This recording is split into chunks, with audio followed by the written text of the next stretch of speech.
once again. Today I'm super uber mega excited to be sharing this video with you guys because today we are back with another review, and today we're gonna be talking about the L World Generation Q episode 5, everything that happened, everything that you should know.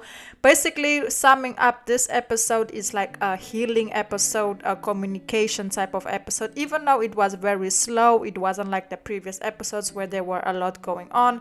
This one was very simple and very straight to the point. But before we get into more details, please don't forget to like, comment, share, subscribe, and let me know your thoughts, regarding episode 5.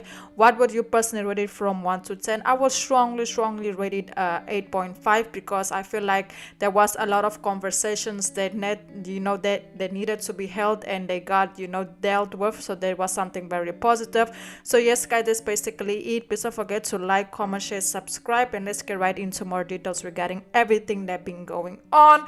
So first and foremost, we have Finley and Sophie. So they also had a conversation. Sophie tells Finley who the people are who she had an affair with. It was a very difficult conversation. Finley, was having a lot of issues, hearing Sophie talking about everybody that she got involved with. And after that, they kind of had a nice conversation and they got back on good terms. Finley and Sophie have their first intimate moment, together, at the bar. But during that moment, Sophie kept, imagining her and the person who she had an affair with. In this case, Dre.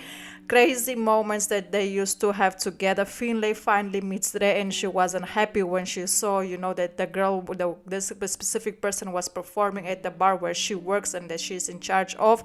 So that was kind of a very, very difficult situation for Finley to put herself in. And then during that moment, she decides to put off the alarm of the bar so everybody can leave and she can breathe and, and just get herself together, because she was losing it, because it's already difficult for her to get intimate with Sophie, and now having the person, to see the person that she been intimate with, performing at the bar where she works, it's very, very difficult.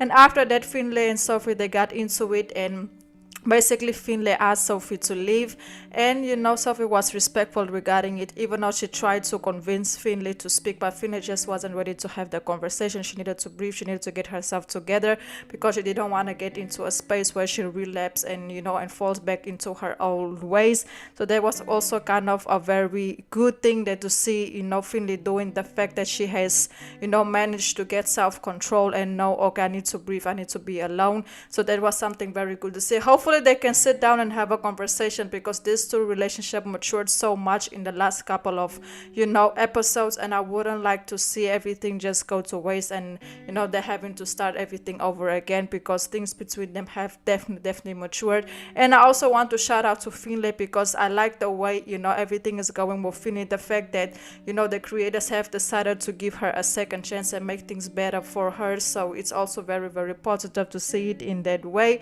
So yes. And then we have Dani. So Dani meets unexpectedly someone that's name is Dri. So Dri is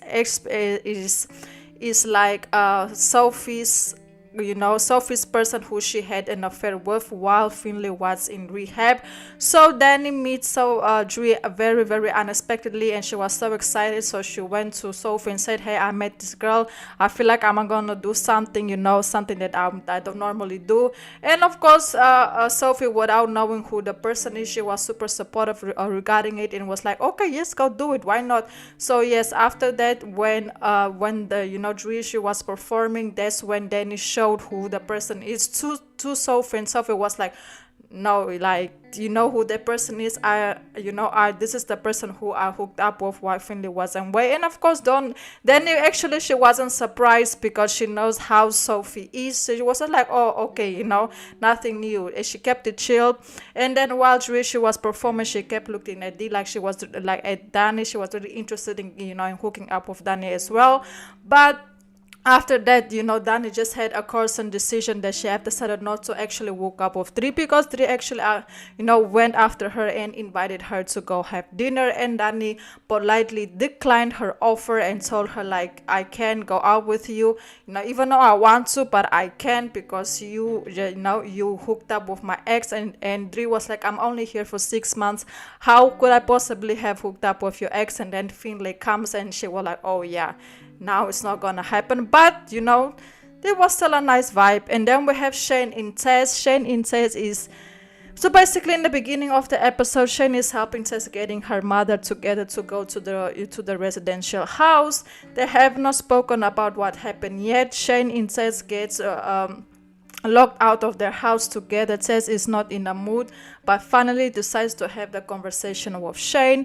Shane apologizes, but Tess ain't having it. Shane, in Shane's defense, she is only physical for her, and when she does, it doesn't mean anything else for her. Tess wants Shane, you know, to go and get help, but you know, Tess is also like accepting her part in it, because according to Shane told Tess like, you know, you have all of this going on with the bar. We just got a new bar, and your mom, and you know, and I don't want to make it feel like it's your mom's fault, because it's nobody's fault, it's us. I feel like you distance yourself from me, and you know, me being the person who I am and doing the things that I always do, I went and did that. But this is not me, you know, blaming you for what happened. And of course, in Tess' defense, she was like, she's starting to feel like maybe Shane has a problem with, you know, this specific situation, and actually told her, you know, have you ever considered in getting therapy? Maybe it will help you, because this is a pattern. This, you always do this, it never changes. It's starting to get normal. But Shane, being Shane, instead of solving the issue and being patient and giving, you know, Tess time to heal, she have decided to move out. Like, just said, okay, like, I don't know what to do anymore. Like, I tried everything. I'm moving out and I'm taking the dog. That for me was a little bit very immature, because you cheated on someone while they was going through a lot with their mother. Okay, you know, Tess was also not perfect. There's some things that she could have done better, but you saying that you leaving and going is ain't gonna solve anything. You know, you have to suck it up and make it work and try harder if you see what you're doing and start working, if you really want that person back. So I just feel like, in my personal opinion, Shane is being very, very immature regarding the situation, just because she wants Tess to forgive her, but she wants Tess to forgive her on her terms, you know. So there's kind of a very, very confusing, a very complicated situation that's going on between Tess and Shane. Hopefully they can figure something out, maybe just go separate ways, you know, maybe, because at this point I don't know if their relationship will ever get back to where it used to be, especially after this whole cheating scandal that happened, you know. So yes guys, that's basically it. Let me know your thoughts, you know, down below in the comments. Like, this season is not my favorite. I would still say, you know, season 2 was my favorite season, you know. This season is like, okay, it's all right, you know, it ain't nothing out of the ordinary. But yes guys, that's basically it. And also I want to say, I haven't seen any news about Gigi. I don't know if Gigi's gonna come back in the picture, you know. Beth and Tina is also not back in the picture. I don't know what's going on there. So yes guys, that's basically it. Please don't forget to like, comment, share, subscribe. Until